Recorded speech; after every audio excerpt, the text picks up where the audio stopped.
Hello guys, welcome to my channel arithmetic Pathshala. तो आज हम इस वीडियो में करने जा रहे हैं क्लास 12th सेक्शन ए का chapter number first, Hasan's attendance problem, which is written by Sudha मूर्ति।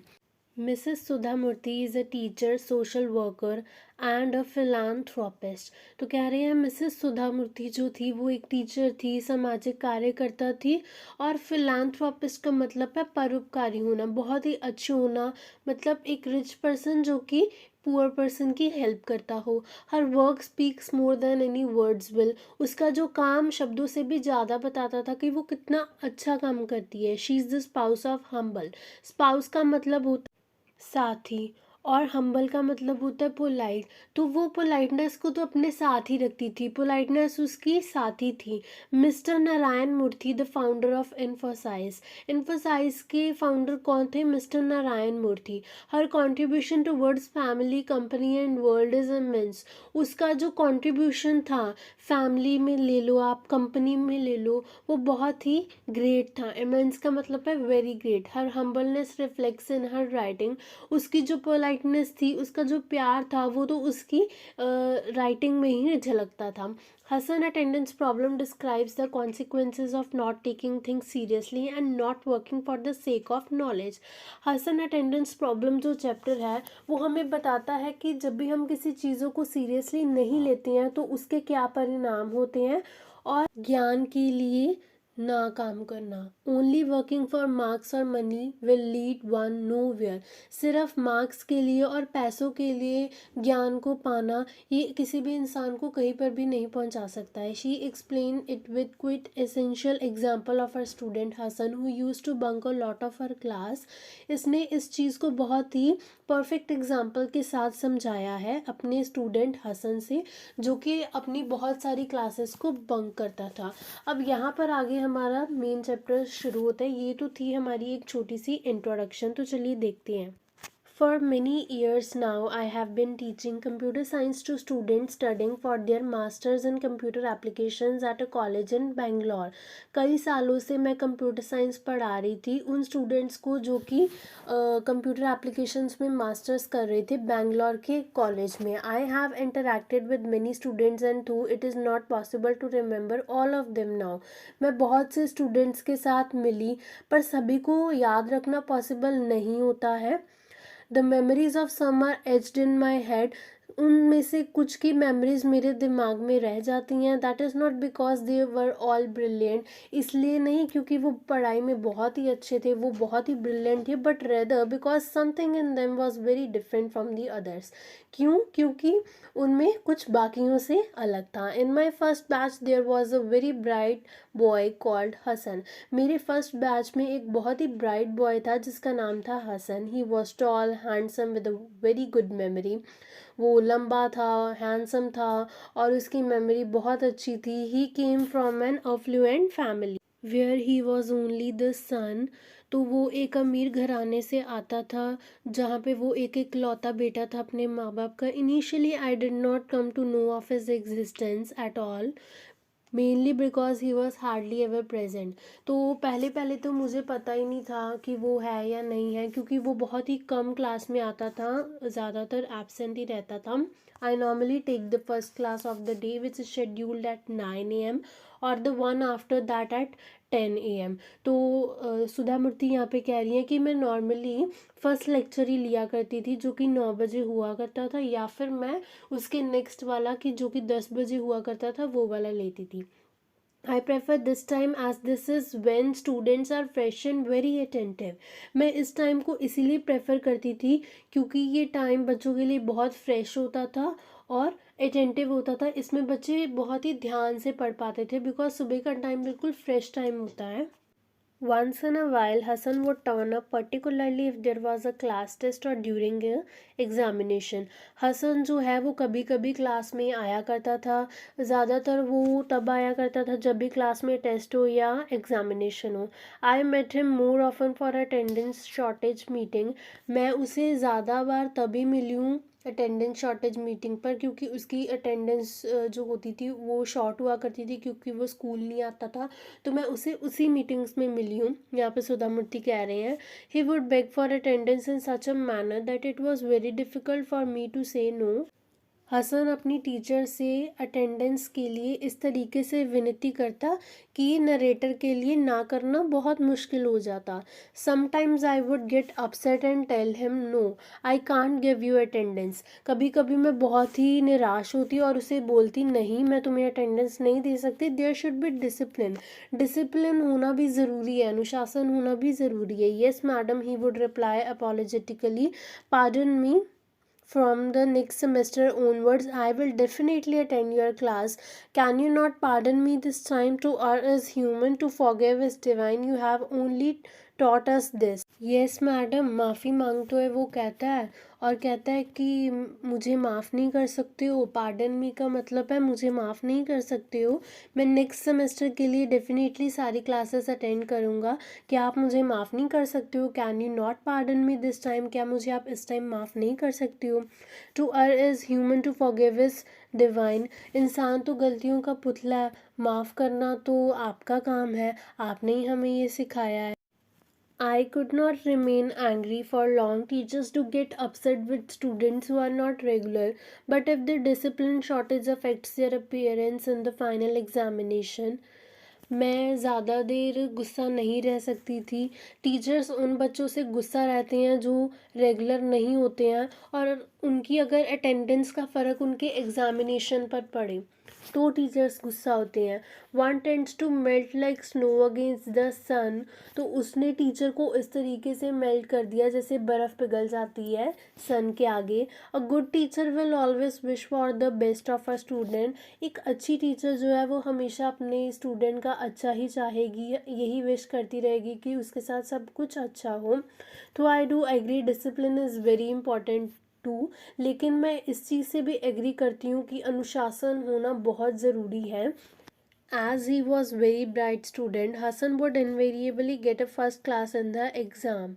जैसे कि वो बहुत ही होशियार था तो हमेशा ही हसन जो है क्लास में फ़र्स्ट आता था, एग्ज़ाम में फ़र्स्ट आता था।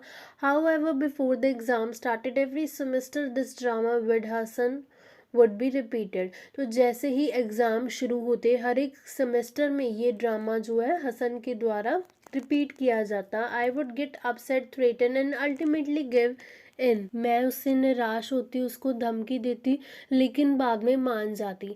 Hasan would promise to improve his attendance record for 1 week, would attend all classes, then the same old story would follow. Hasan मुझे प्रॉमिस करता कि वो अपनी अटेंडेंस को इम्प्रूव करेगा, यानी कि वो रोज़ कॉलेज आएगा। लेकिन वो सिर्फ 1 हफ्ते तक इसको फॉलो करता, यानी कि 1 हफ्ते के लिए कॉलेज आता, सारी क्लासेस अटेंड करता और बाद में वही सेम स्टोरी होती, वो कॉलेज नहीं आता। Each time he had a different reason for his absences, और हर बार उसके लिए एक नया और अलग बहाना होता कि वो क्यों एबसेंट था। Unfortunately they always seemed genuine to me, और बदकिस्मती से मुझे उसके सारे कारण ठीक लगते। Once I got tired of his stories and called his parents, मैं अब इसकी कहानियों से बहुत थक गई थी और मैंने उसके पेरेंट्स को बुला लिया। Your son is a bright boy, he is not arrogant but he is indiscipline. आपका बच्चा जो है वो बहुत ही पढ़ने में लायक है, बहुत ही अच्छा है, उसमें कोई एरोगेंस नहीं है, कोई गुस्सा नहीं है, लेकिन उसमें अनुशासन ही नहीं है, मतलब वो इनडिसिप्लिन्ड है। If only he came to class regularly and attended the lab, I'm sure he can get a rank.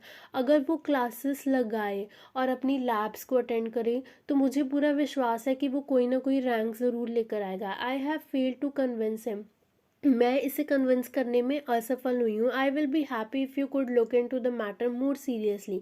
मैं बहुत खुश होंगी अगर आप इस मैटर को बहुत ध्यान से देखें और इसको समझाएं, because this is going to affect his life, I said to them, क्योंकि ये इसकी ज़िंदगी पर एक बहुत ही बुरा असर डालेगा, मैंने उनको कहा। Hassan's father was a busy man and did not take my words very seriously. Hasan के जो पिता थे वो बहुत ही व्यस्त आदमी थे और उन्होंने मेरे शब्दों को सीरियसली नहीं लिया। He said as long as he does well, that is fine with me, because after a certain age children do not listen to their parents, only life will teach them but his mother was in tears. तो उसके पिता ने कहा कि जब तक वो अपना काम ठीक कर लेता है वो मेरे लिए भी अच्छा है, क्योंकि बच्चे जो है वो एक उम्र के बाद अपने पेरेंट्स की सुनना बंद कर देते हैं। सिर्फ लाइफ ही उनको सबक सिखाती है। लेकिन उसकी जो मदर थे उनकी आंखों में आंसू थे। Madam, I have failed as a mother, he does not listen to me at all. Madam, मैं एक माँ होकर भी फेल हो चुकी हूँ, वो मेरी बातों को बिल्कुल भी नहीं सुनता है। He spends all night listening to music and chatting with his friends. वो सारी रात गाने सुनकर और अपने फ्रेंड्स के साथ चैटिंग करने में बिता देता है। He sleeps at 6 in the morning. वो सुबह 6 बजे सोता है। How can he come to any class. जब कोई बंदा 6 बजे सोएगा तो वो कैसे किसी भी क्लास में आ पाएगा। He does not pay any attention to what I say and tells me I repeat the same thing always. वो मेरी किसी भी बात पर ध्यान नहीं देता है कि मैं क्या कह रही हूँ, और जब मैं बोलती हूँ तो वो मुझे बोलता है कि मैं एक ही बात को सेम सेम बार क्यों दोहरा रही हूँ। The meeting ended in an argument between his parents. His father said, "You are the mother. It is your duty to correct him. You should spend more time with him. I am so busy. You have failed."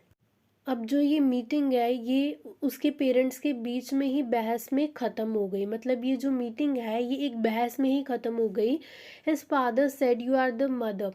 उसके पिता कहते हैं कि तुम उसकी माँ हो, ये तुम्हारी ड्यूटी है उसको सुधारना।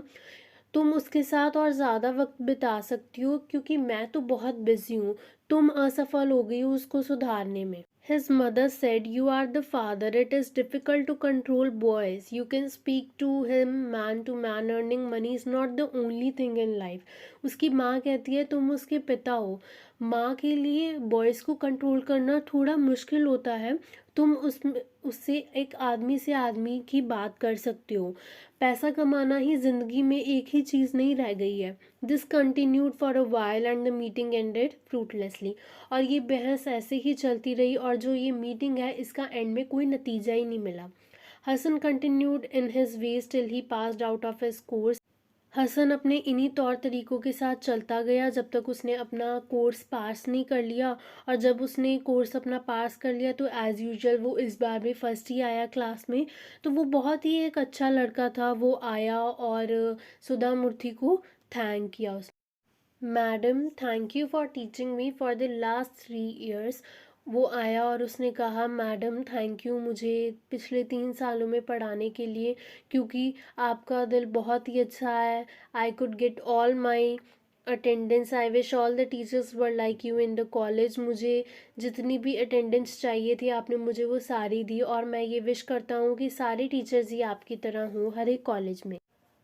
आई laughed, God willing we will meet again. मैं हंसी और मैंने कहा अगर भगवान ने चाहा तो हम फिर से मिलेंगे। But I did not meet Hasan for a long time and forgot all about him. और हम लोग लंबे समय तक एक दूसरे से नहीं मिले और मैं हसन के बारे में सब कुछ भूल गई।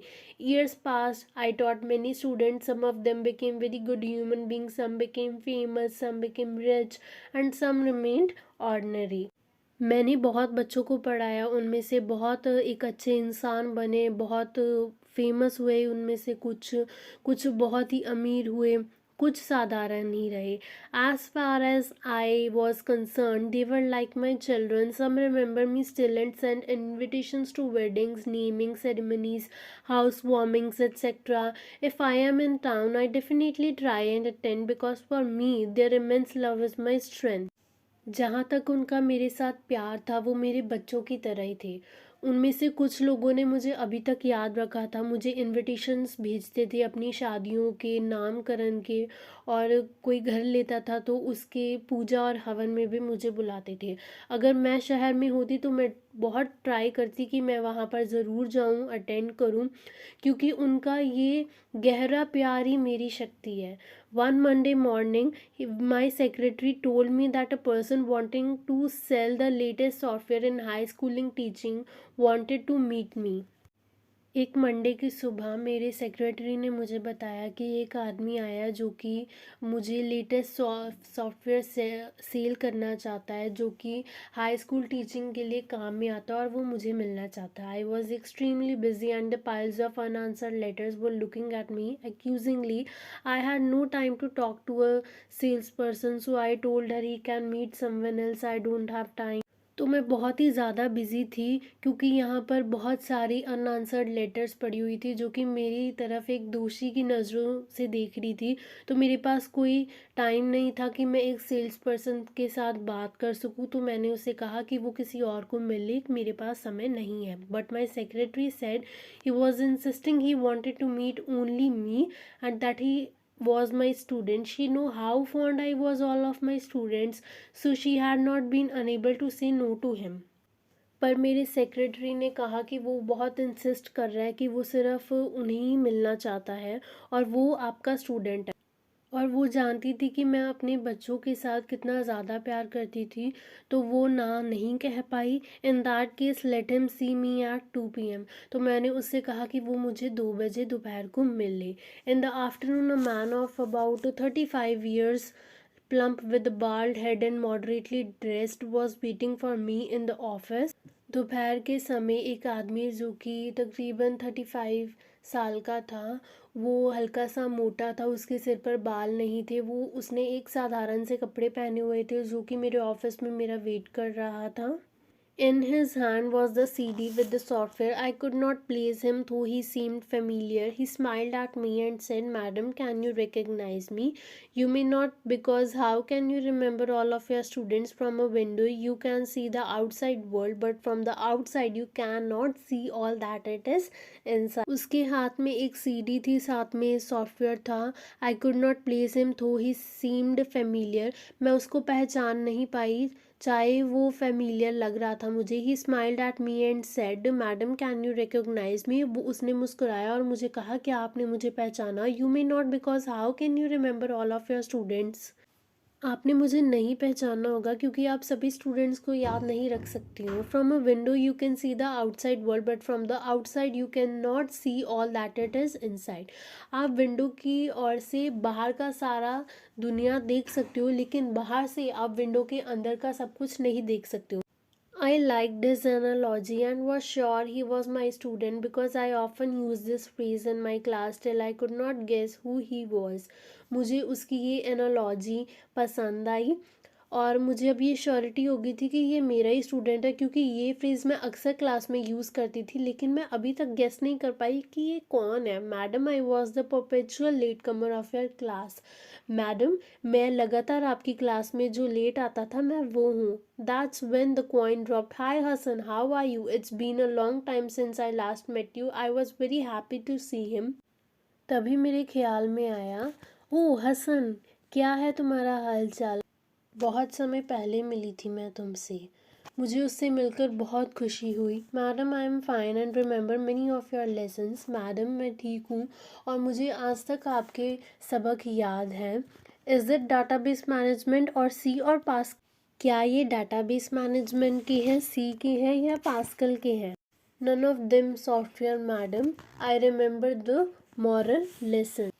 मैडम, सॉफ्टवेयर का कोई सबक नहीं, मुझे आपके पढ़ाए गए नैतिक लेसन्स याद हैं। I did not know what moral lessons I had taught, so I do tell some stories during my lectures on computer software. मैं नहीं जानती थी कि मैंने कौन से नैतिकता के पाठ पढ़ाए हैं। बेशक मैं अपने लेक्चर्स में कुछ कहानियाँ सुनाया करती थी कंप्यूटर सॉफ्टवेयर की। Hasan, what are you doing now? Hasan, अब आप क्या कर रहे हो? Now his face become a little pale. अब उसका जो चेहरा था वो थोड़ा पीला पड़ गया। Madam, I am selling this software which is useful in teaching maths, physics and chemistry. It is of help to both teachers and students. I know your foundation helps a lot in education at the high school level. I thought it may be of some interest to you. Madam, मैं software को बेचता हूँ जो कि maths, physics, chemistry को पढ़ाने में helpful होते हैं। ये टीचर्स और स्टूडेंट्स दोनों के लिए ही हेल्पफुल होते हैं। मुझे पता है कि आपका जो फाउंडेशन है वो हाई स्कूल लेवल की एजुकेशन के लिए बहुत सा काम करता है, तो मुझे लगा आपका इसमें इंटरेस्ट होगा, आपकी इसमें दिलचस्पी होगी। Hasan, what did you do for so many years? Hasan, तुम इतने सालों से क्या कर रहे थे? I know all his classmates by this time were in a very high positions in the software industry. Hassan, being a bright student, should have definitely done well, yet on the contrary, he seemed to be doing a small job of selling high school software from door to door. मुझे पता है कि हसन के बाकी सारे classmates इस time पर बड़ी बड़ी सॉफ्टवेयर इंडस्ट्रीज़ में एक हाई पोजीशंस पर हैं। हसन एक ब्राइट स्टूडेंट होने की वजह से उसको अपनी लाइफ में डेफिनेटली कुछ अच्छा करना चाहिए था, लेकिन इसके उल्टा ही उसने एक छोटी सी नौकरी की, जो कि high school software door to door जाकर बेचना पड़ता है। Madam, you know, I was a regular in college, the same habit continued even after my graduation. Ma'am, आपको पता है जैसे कि मैं कॉलेज में बहुत ही इरेगुलर था, मैं कॉलेज आता ही नहीं था, और यही सेम हैबिट मेरी ग्रेजुएशन में भी चली और ग्रेजुएशन के बाद भी चली। I would get up late and was very lazy, मैं बहुत ही लेट उठता था और मैं बहुत ही आलसी था। My mother would lose her temper and peace of mind, मेरी माँ जो थी वो अपना गुस्सा और मानसिक शांति खो देती थी। आई डिड नॉट बॉदर, मैं उनकी ओर ध्यान नहीं देता था, ना ही उनकी बात सुनता था। आई टुक हर फॉर ग्रांटेड, मैं उनको गंभीरता से नहीं लिया करता था। I took her for granted. After a lot of pressure from my parents, I took up a job. बहुत सारा प्रेशर आने से, मेरे पेरेंट्स की ओर से बहुत सारा प्रेशर आया, जिसकी वजह से मैंने एक जॉब ली। But I continued with the same habits of going late to office, not keeping appointments and not being responsible. तो मैंने यही अपनी आदतें, बुरी आदतों को अपने ऑफिस जब मैं जाता था तभी यही जारी रखी। मैं अपनी अपॉइंटमेंट्स नहीं लेता था, मेरी कोई जिम्मेदारी नहीं होती थी। आई did not have the proper knowledge also, मेरे पास तो प्रॉपर नॉलेज भी नहीं थी। In college I hardly studied, getting a first class in the examination is not an index of the amount of knowledge one has. मैं बहुत ही मुश्किल से पढ़ा करता था, सिर्फ क्लास में फ़र्स्ट आने के लिए पढ़ा करता था, और सिर्फ उतना ही पढ़ना, किसी भी सब्जेक्ट के बारे में उतनी नॉलेज काफ़ी नहीं होती है, थोड़ा सा पढ़ना। I would study just before the exams, guess the probable question and skip the chapters. मैं चैप्टर्स को एग्ज़ाम से पहले ही पढ़ा करता था, और जो प्रॉबेबल क्वेश्चंस होते हैं, जो ज़्यादा बार आए होते हैं, उनको गेस करता और बाकी चैप्टर्स को छोड़ देता। I always thought I could somehow make it later, मैं हमेशा सोचता कि मैं किसी तरीके से भी इसे बाद में कर लूँगा, but without proper knowledge it is difficult to work. लेकिन बिना किसी सब्जेक्ट के बारे में या किसी चीज़ के बारे में जानकारी होना, काम करना बहुत ही मुश्किल है।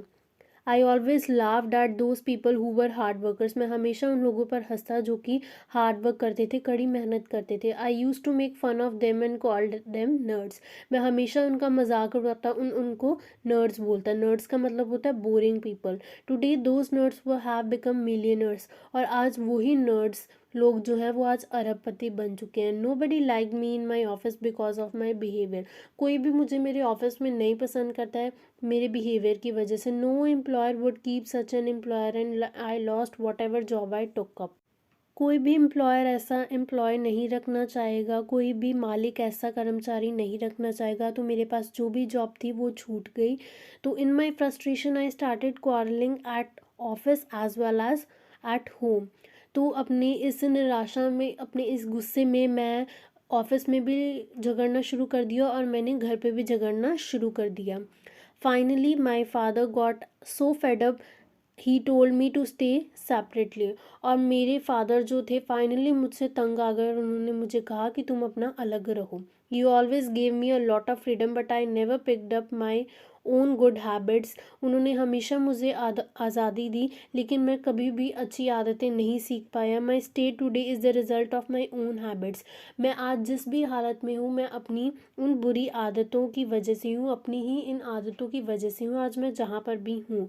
I felt sorry for Hassan, who with all his intelligence and good nature could not make it. मुझे बहुत बुरा लगा हसन के लिए, जिसके पास उसकी इंटेलिजेंस थी, उसकी नेचर थी, वो उससे कुछ भी नहीं अपने आप को अच्छा बना पाया। Hasan, you know your faults, you could have improved and made a better life for yourself. Hasan, तुम्हें अपनी गलतियों का पता है, तुम इनको इम्प्रूव कर सकते हो और अपने लिए एक बेहतर ज़िंदगी बना सकते हो। There is always a start at any age, हम कभी भी किसी भी एज में एक नई शुरुआत कर सकते हैं। Don't get disappointed, you may have lost a battle but you can still win the war, कोई भी निराशा होने की ज़रूरत नहीं है। तुमने एक बैटल, तुमने एक लड़ाई हारी ज़रूर है, लेकिन तुम अभी भी उस लड़ाई में हो, तुम उस जंग में हो। Madam, old habits die hard. Madam, पुरानी आदतें जल्दी नहीं जाती। But Hasan, it is possible to change your habits. लेकिन हसन, अपनी आदतों को बदलना पॉसिबल है। There is nothing which is impossible. कुछ भी ऐसा नहीं है जो कि इम्पॉसिबल हो, हम कुछ भी कर सकते हैं। You only require will power. तुम्हें बस इच्छा शक्ति की ज़रूरत है। You are yourself not aware of all of your potential. तुम्हें खुद को ही नहीं पता है कि तुम्हारे अंदर कितना पोटेंशियल है। Please remember, when elders say something they do so because they want you to lead a better life than them. हमेशा एक चीज़ याद रखो कि जब भी बड़े तुमसे कुछ कहते हैं तो वो इसीलिए कहते हैं ताकि तुम उनसे भी एक अच्छी बेटर लाइफ जी सको। Excellence does not come by accident but by practice. जो एक्सीलेंस है वो कभी भी एक्सीडेंट से नहीं आती है, अचानक नहीं आती है, वो प्रैक्टिस से आती है। Because practice makes the man perfect. I could see a twinkle in his eyes. I thought I saw a glimpse of young bright Hassan. मैंने उसकी आंखों में एक चमक देखी। मुझे ऐसा लगा कि मैंने उसमें एक जवान और ब्राइट हसन की झलक देखी। I will try my best madam, he promised as he rose to leave. उसने मुझे प्रॉमिस किया कि वो पूरी कोशिश करेगा। I have not met Hasan since that day. मैं अभी तक उससे आज तक नहीं मिली। I hope to bump in to him unexpectedly once again and this time find him happy and successful. मैं उम्मीद करती हूँ मैं एक बार फिर से ऐसे ही हसन से अचानक मिलूँगी, अनएक्सपेक्टेडली मिलूँगी, और जब इस बार मिलूँगी तो हसन को हैप्पी और सक्सेसफुल पाऊँगी। So that's all guys, here the chapter comes to end. I hope so कि आपको मेरा ये वीडियो अच्छा लगा और जो मैंने आपको पढ़ाया आपको समझ आया हो। अगर आपको कोई भी क्वेरी है तो आप प्लीज़ कमेंट कर सकते हैं। Please like, share and subscribe to my channel arithmetic Pathshala. Thanks guys for watching.